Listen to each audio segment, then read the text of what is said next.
Olá, família! Prontos para mais um estudo diário das Escrituras? Gratidão pelas mensagens de vocês aqui, tá bom? Eu não estou interagindo muito com as mensagens aqui lendo, né? Porque a gente está usando o tempo aqui bastante para ler as Escrituras aqui e explicá-las, tá bom? Mas eu sou grato pelas mensagens de vocês. Hoje eu vou ler duas aqui rapidinho, tá bom?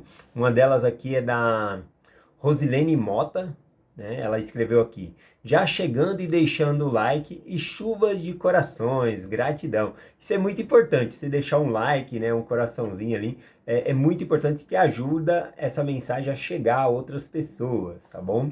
E aqui também tem a Suzana, né? A Suzana, como muitos outros aqui, escreveram assim: até amanhã, irmão Vanderlei, Claudiano.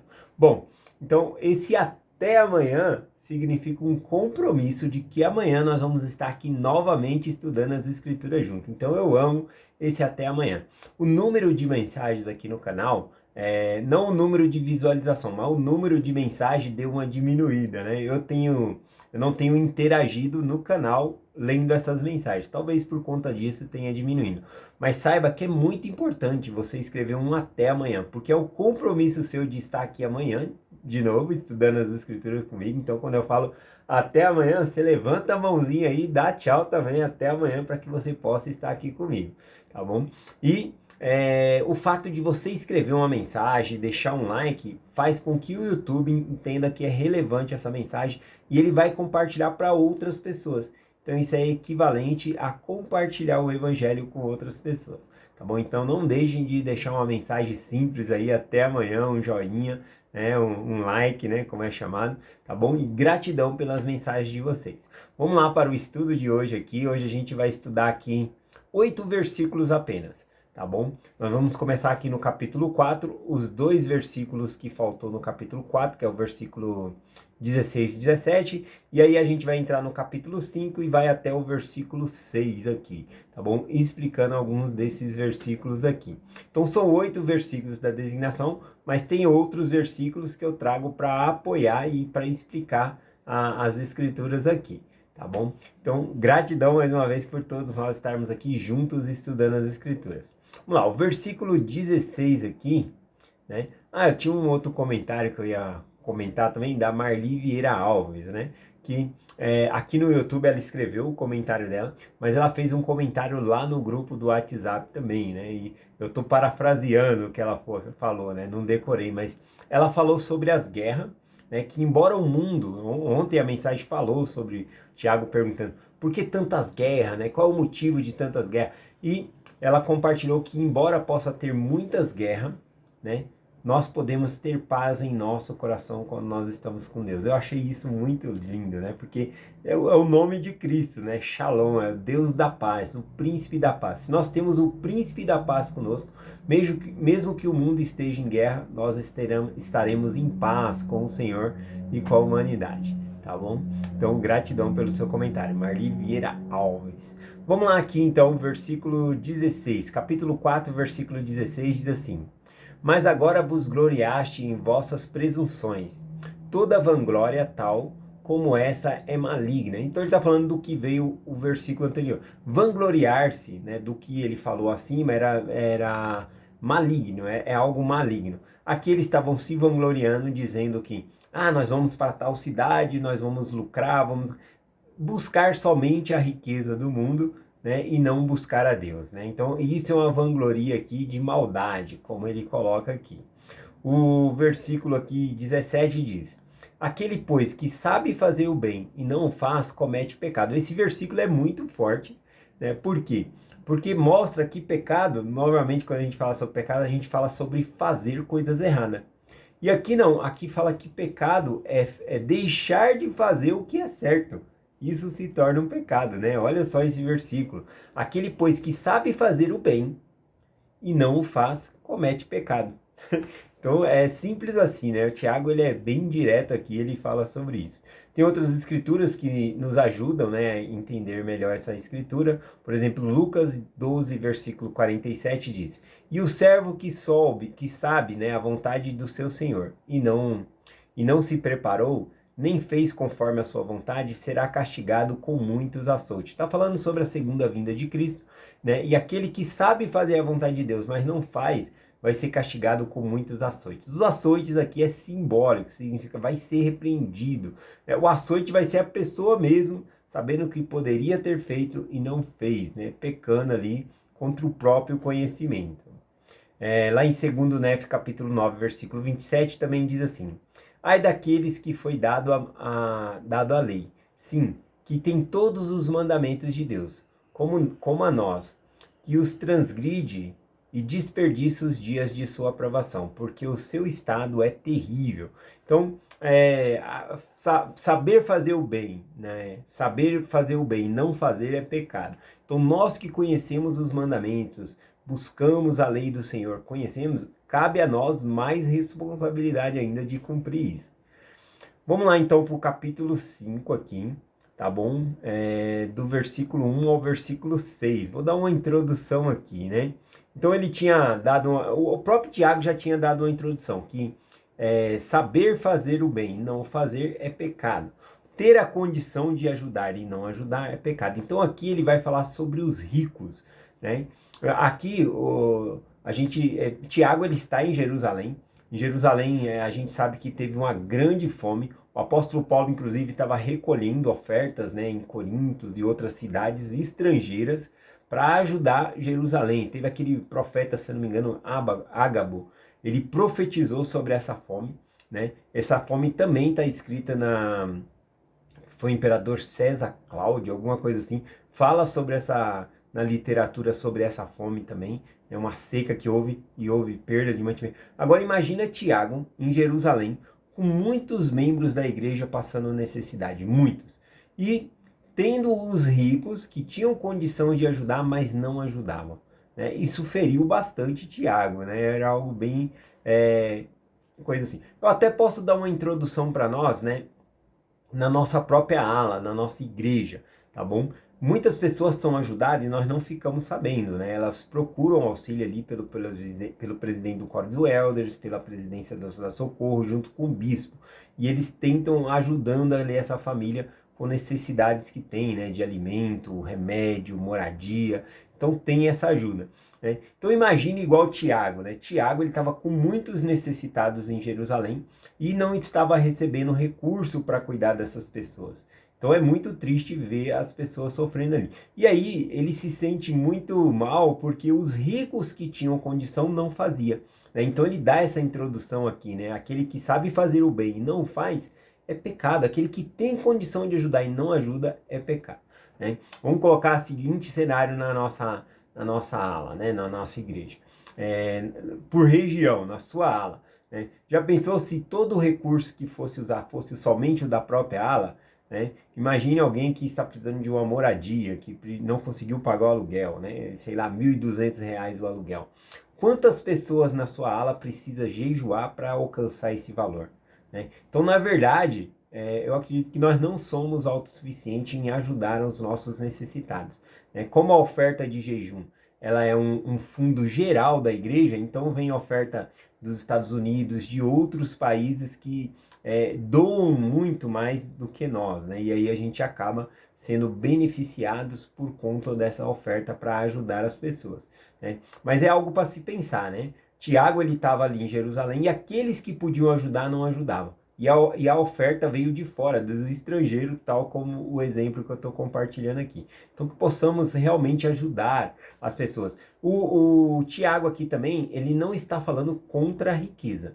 Ele está falando para um grupo limitado de ricos que não querem ajudar, né? Que pensam tanto no dinheiro que não querem ajudar. Então, dando essa introdução, vamos começar aqui o versículo 1 do capítulo 5, que diz aqui: vede, pois, agora, vós ricos, chorai e pranteais, porque a vossa miséria que sobre vós há de vir. Então veja que eles são ricos, né? Estão confortáveis quanto às coisas materiais, mas Tiago diz, a miséria que vai vir, né? Vocês vão lamentar, vocês estão felizes agora, mas vocês vão chorar. Tá? E aí ele vai explicar por que essas pessoas vão chorar, porque vão se arrepender de não ter ajudado as outras pessoas, de acumularem só para ela ali a riqueza, né? Ou por que você acha que Deus te dá mais do que você precisa, né? é porque você tem que compartilhar com os outros. A ideia de Deus te dar mais do que você precisa é para você abençoar a vida de outras pessoas. Vamos lá, o versículo 2 aqui. As vossas riquezas estão aprodecidas e as vossas vestes estarão comidas pela traça. Então fala que as riquezas a gente nem vai levar conosco dessa vida aqui. E tudo vai perecer aqui nessa vida também, tá bom? Então não adianta ficar acumulando aí e não vai servir para nada. A gente tem que abençoar a vida das outras pessoas. Não estou falando sobre não ter uma reserva. E também o Senhor não é contra a gente ser rico. O problema não é ter dinheiro no bolso. O problema é ter dinheiro no coração, fazer do dinheiro o seu Deus. Esse que é o problema. Vamos lá, versículo 3 aqui. O vosso ouro e a vossa prata se enferrujarão, e a sua ferrugem dará testemunho contra vós, e comerá com fogo a vossa carne. O comerá como fogo a vossa carne aqui, consumir a sua carne, significa o fogo de lamentação. Vai ser uma angústia você saber que podia ajudar as pessoas e não ajudou, né? Aqui fala que as riquezas, elas enferrujarão, e esse ferrugem vai dar testemunho contra vós, né? Eu imagino o seguinte cenário aqui: Deus nos abençoa com muitas coisas, e muita coisa é desperdiçada, né? Em restaurante, em alimento. A gente vê, por exemplo, em São Paulo, toneladas de alimentos sendo jogados fora, enquanto muita gente passa necessidade, né? Passa necessidade ali, então toneladas de alimentos sendo jogados fora. Isso é um desperdício muito grande. Eu estou dando um exemplo de alimento, né? Mas aqui o tópico no assunto aqui são essas riquezas, que elas enferrujarão, vão estragar e vão dar testemunho. Eu imagino a terra com a sua bondade produzindo fruto, verdura, todas as coisas. Como você acha que a terra se sente, né? Vendo todas essas coisas sendo jogadas fora enquanto outras pessoas estão padecendo necessidades, tá bom? Então, eu imagino esse seguinte cenário aqui. Aqui também no versículo 3, a primeira parte falando sobre que os bens, o ouro e a prata enferrujarão, né? E a segunda parte quando diz, e a sua ferrugem dará testemunho contra vós, essa parte aqui, ferrugem na segunda, tá traduzido como ferrugem, mas significa veneno, tá bom? O veneno aqui, no grego original, significa veneno. E a vossa riqueza vai se tornar um veneno para você mesmo, vai servir de testemunho contra você, porque você não ajudou ao próximo, tá bom? Então, é esse aqui o versículo 3, né? Vamos lá aqui para o versículo 4. O versículo 4 eu gostei bastante dele, porque ele fala aqui como que esses ricos acumulam riqueza em cima de outras pessoas, fazendo-se pecado duas vezes. Além de não quererem compartilhar e ajudar outras pessoas, não, eles estão tirando dos pobres, se valendo do trabalhador ali para enriquecer mais. Em vez de enriquecer com o trabalho do pobre, eles estavam enriquecendo também em cima do salário do pobre. Seria ali o trabalhador, né, que está produzindo numa firma, trabalhando ali, e além dele estar produzindo para a firma, seja aí qual for o produto que ele está produzindo, então ele já está gerando um lucro para a firma, mas a firma ainda quer tirar do bolso dele, não paga o que é direito, né? Diminui o salário dele, atrasa o salário dele, fica segurando no banco para correr juros, sei lá o que ele faz aqui, mas é esse tipo de situação que ele vai contando aqui. Claro, vou contar aqui no contexto histórico da época, tá bom? Vamos lá, versículo 4 aqui, ó. Eis que o salário dos trabalhadores e dos ceifeiros da vossa terra. Aqui fala que eis que o salário dos trabalhadores que ceifaram a vossa terra, ou seja, os trabalhadores que foram contratados, que colheram o fruto da terra ali, ele diz, o qual por vós foi diminuído. Clama, e os clamores dos que ceifaram entraram nos ouvidos do Senhor dos Exércitos, ou seja, o Senhor de Sabaote, Senhor dos Exércitos aqui.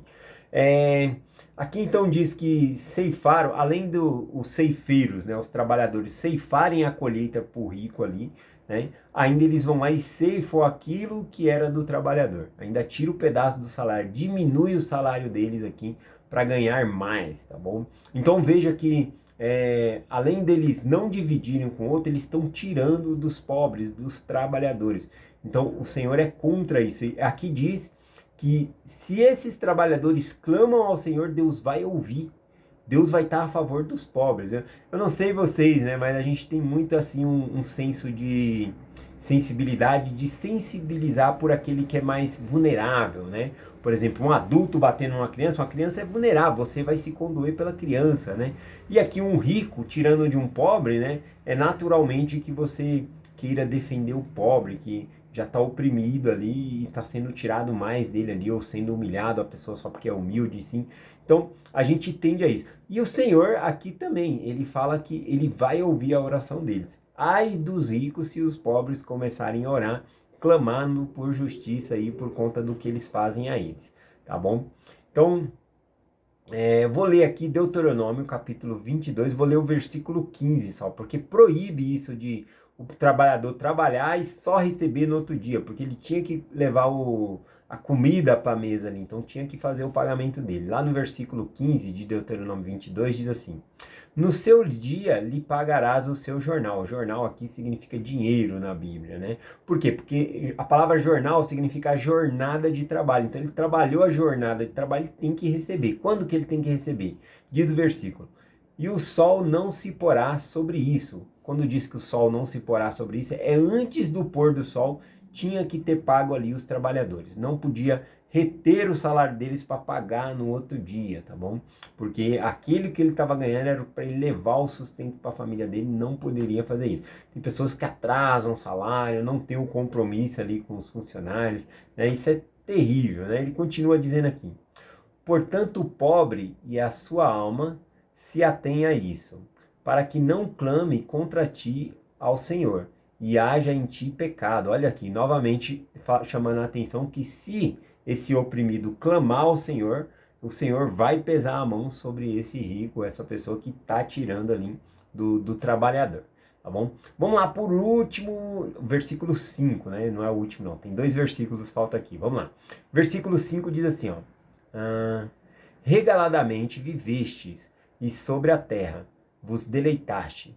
Cefaste o vosso coração como num dia de matança. Aqui está falando que os ricos, eles vivam, a palavra aqui é regaladamente, viveste, abertos, felizes, cheios de deleite, cheios de prazer. E quando eles estão fazendo isso, o versículo diz, né? Cevastes o coração, o vosso coração, como no dia de matança. Aqui a palavra cevado significa engordar. A ideia que é de um boi, né? Um boi que vai para o matador é chamado de boi cevado. Boi cevado significa um boi bem alimentado, gordo, que vai para a matança ali. Então ele vai ter bastante carne porque ele foi bem alimentado. Então é cevado. E aqui ele usa essa ilustração para o rico.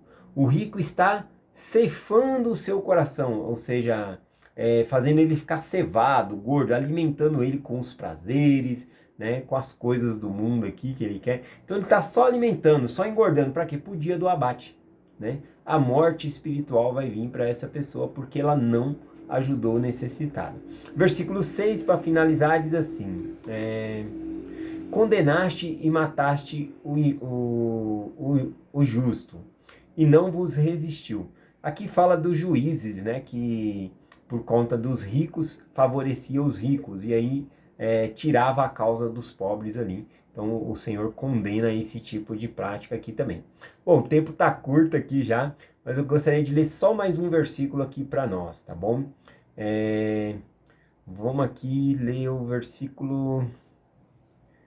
Deixa eu ver, Mateus 6, versículo 24. Jesus Cristo disse assim, ó: ninguém pode servir a 2 senhores, porque ou há de odiar um e amar o outro, ou se dedicará a um e desprezará o outro. Ninguém pode servir a Deus ou a Mamon, né?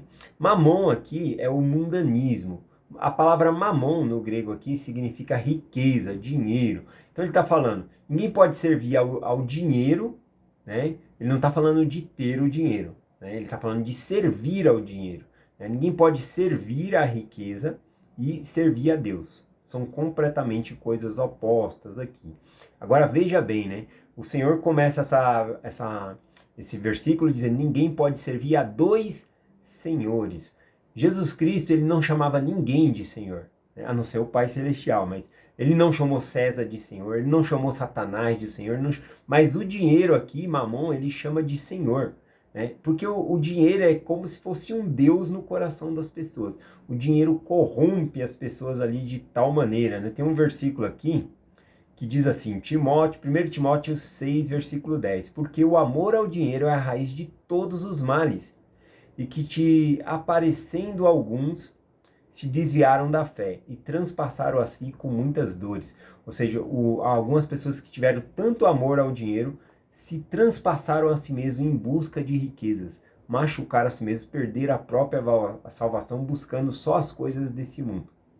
Então esse versículo é muito interessante, né? O dinheiro, né? Por causa de dinheiro, a pessoa pode querer se casar por causa de dinheiro, a pessoa pode querer se separar por causa de dinheiro também, né? A pessoa rouba por causa de dinheiro, a pessoa é corrompida pelo dinheiro, as propinas são pagas por dinheiro e as pessoas até matam por dinheiro. Então aqui o Senhor Jesus, ele chama o dinheiro de Senhor, né? Ninguém pode servir a dois senhores, como se fosse um Deus da pessoa ali. Então a gente tem que tomar cuidado, conforme eu falei no começo da mensagem, o problema não é ter dinheiro no bolso. O Senhor quer que nós sejamos abençoados, até porque o motivo é para que nós possamos abençoar a vida de outras pessoas. O problema não é ter dinheiro no bolso, o problema é ter dinheiro no coração, tá bom? Então é isso, né? Não servir ao dinheiro. Não é problema, não é ter o dinheiro, é servir ao dinheiro, como se ele fosse um Deus, fosse a razão da nossa existência. Eu vou trabalhar, a motivação de você trabalhar é ganhar mais dinheiro, tem que ser abençoar a vida das pessoas, abençoar a sua família, para que você possa curtir, viajar. Todas essas coisas são lícitas e foram dadas por Deus, tá bom? Então nós devemos correr atrás disso. Então eu termino aqui com essa parte dizendo, nós devemos abençoar a vida das outras pessoas, tá bom? Com as nossas riquezas, com aquilo que o Senhor nos dá. O Senhor nos dá em abundância justamente para que nós possamos abençoar outras pessoas. Se nós não fazemos isso, nós estamos fazendo igual aqueles ricos do boi cevado. Vai estar cevando, você só está inchando o seu coração para o dia da matança, tá bom? Então que nós não morremos espiritualmente e sim possamos viver eternamente com o nosso Deus. É essa mensagem que eu compartilho com vocês. Em nome de Jesus Cristo. Amém. Até amanhã.